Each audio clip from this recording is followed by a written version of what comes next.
June 4వ తారీఖున మళ్ళీ మీ బిడ్డ ప్రభుత్వం వస్తుంది. మళ్ళీ మీ బిడ్డ ప్రభుత్వం వస్తుంది.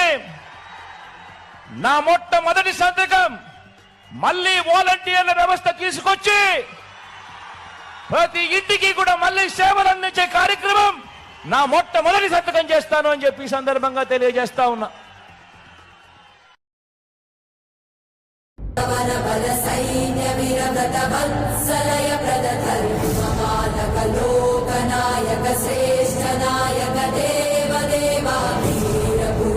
మోక్షకర్త రక్షక అసుర ధ్వంసకర వీర